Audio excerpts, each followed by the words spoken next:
One thing you can do is you can sit down, and you can sit in a chair, you can sit in a cushion, and you can put your hands on your knees and get kind of comfortable. And then you can just follow your breath in and out of your mouth. Mm-hmm. And you don't change the way you breathe. You know, you don't like, you don't have to like start, you know, altering your breath at all. You're just watching your breath like you're looking at a river.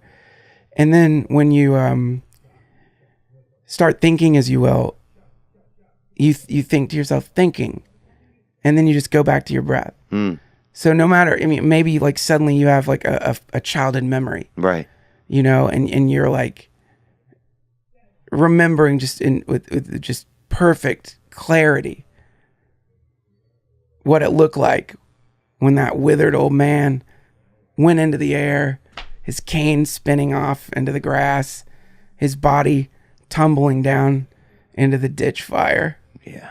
And you might want to like stop and write it down, because it's like, fuck, I never realized he had a little mouse in his pocket. Right. Why did he have a mouse? He had a pet mouse at the mouse. No. You're going to be a circus mouse. You go thinking. Right.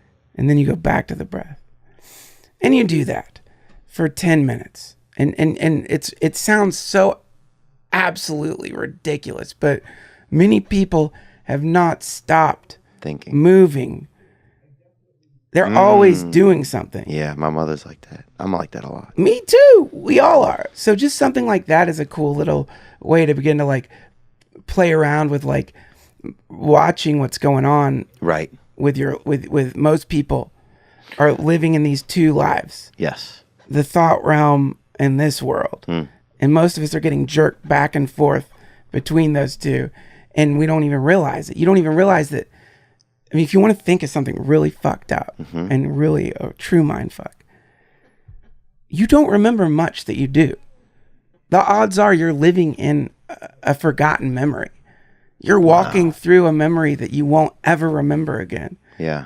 You when you really look back into the past and contemplate your life, it's not some continuous, like, it's not like you're watching a DVD. Yeah. It's like 70 or 80 blurbs. Yeah, this shit merges together and you kind of fades in and out, and there's these clear moments where you look back at it, but even that has this kind of wavering quality to it.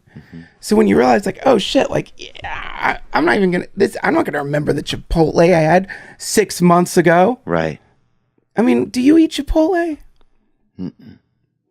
Well, you definitely don't remember it, but like, what's yeah,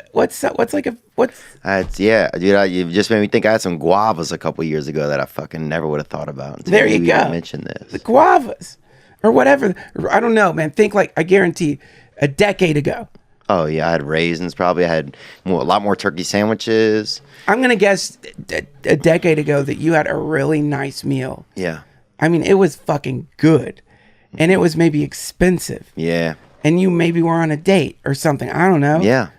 And you were sitting there eating it thinking like, this is so fucking good. And you don't remember it now. Right. It's gone. It's gone. It's gone. It's gone. It's gone. So this is the thing. When you begin to realize, like, oh, most of the time I'm not even here at all. I'm up in my head. Wow. While I'm eating that meal, I'm thinking about something that happened to me as a kid, or I'm worrying that this girl thinks I'm a dick, or I'm concerned over how much it's going to cost, or I'm beating myself up for eating out. And so I'm not even eating the meal. You know, that's the thing. So through that, you start realizing, like, oh, fuck, look at this crazy way humans live. When you start to become aware that your thoughts. You know, we're kind of like whales. We breach into this reality, and we come into the moment, and we're here, and then we go back down into our thoughts. Yeah. And we swim in those waters of our consciousness, and then we breach again. Yeah. And then we go back down, and that rhythm kind of makes up a human life. So it's interesting to start becoming aware of that's actually what you're doing.